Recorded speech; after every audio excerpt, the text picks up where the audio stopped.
Hello! In this video, we're going to learn how to multiply and simplify rational expressions. Now, my directions are a little bit misleading because I'm going to try to simplify before I end up multiplying fractions, well, rational expressions. The reasoning for that is because it makes life a little bit more easier. No matter what we do, our first step always is to factor. And it's kind of a common thing is slowly when you get through polynomials that if you don't know what to do with the polynomial, you're going to try factoring it. Because when you write something as a product, life is beautiful. Multiplication is such a great operation. Compared to having other operations, multiplication is like the best. So factoring is like one of our favorite things to do now. Now looking at this expression, we have x squared in the numerator. Now I can't really write x squared much different than maybe x times x, or you could leave it as x squared.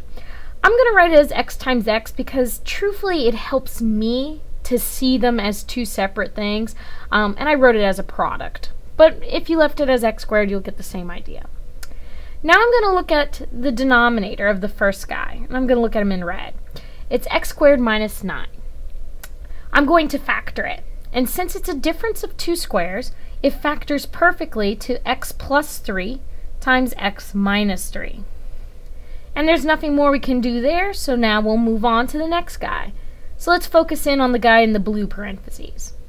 This is a trinomial, and his leading coefficient is 1, so he's going to factor very nicely, where we just have to find factors of positive 6 who add up to negative 5. And negative 2 and negative 3 are our winners. And now last but not least, let's look at its denominator. We'll call him purple, and we got to factor him. Now there is a GCF here, so we have to factor out the GCF, which is an x, and left behind is an x minus 2. Now here's the fun part. If there's anything that's the same in the numerator that's in also the denominator, we can cancel it out. And it doesn't matter if it's top to bottom or across, as long as it's numerator, denominator. Okay? So I noticed the x minus 2 up top and an x minus 2 in the bottom, they cancel. So they can be in the same fraction. Or it could be something like x minus 3 up top here, canceling out with x minus 3 in the bottom there. So they can be from across, as long as it's numerator to denominator. And also there's another little surprise. We got an x up top and an x in the bottom, so those cancel out. And that's why I like to view mine separate. It kind of makes it look prettier. Now you'll notice there's nothing left on this other side except 1 over 1. So when I multiply by 1, it's the same thing. It doesn't matter. So I'm left with x over x plus 3. And we're done. Such a nice problem, right? So let's see another one. Make it a little bit uglier. We're going to multiply and simplify this bad boy. Now, all you have to do is just keep track of yourself, be very organized. You can use a grid system if you want. It doesn't make a difference. Just make sure you factor all of it. If you're able to factor, factor it. Don't ever go like, I'm not going to factor it. I'll just cancel things because I feel like it. No, we have to factor first. So, looking at the first numerator, let's mark him in the red. We're going to factor him. We have a trinomial, leading coefficient's 1, so it's going to factor nicely. And all we have to do is find factors of 24 who add up to 11, and positive 3 and positive 8 are our winners. And it's all over. Now we're going to go to the denominator. Let's mark him in the green. It's again a nice trinomial. Leading coefficient's 1, so we'll factor it, where we find factors of 54 who add up to 15. And our winners are 6 and 9.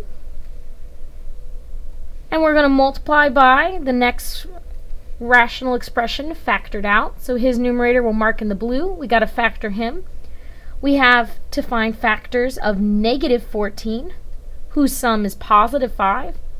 And we got positive 7 minus 2. 7 minus 2 is 5. 7 times negative 2 is negative 14. And now last but not least, the bottom in the purple, we have a GCF that we have to factor out, and we're left with x plus 3. Now the fun part is the canceling, and excuse me if I get a little excited.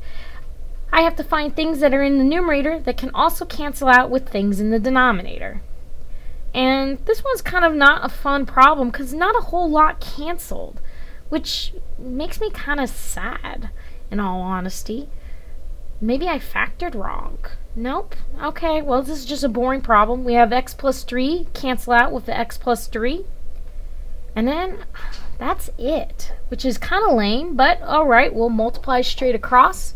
We have x plus 8 times x plus 7 times x minus 2 all over. And x on the bottom, I'm going to write him first. Then we have x plus 6 times x plus 9. And that's as nice as it's going to go, so there's our final answer.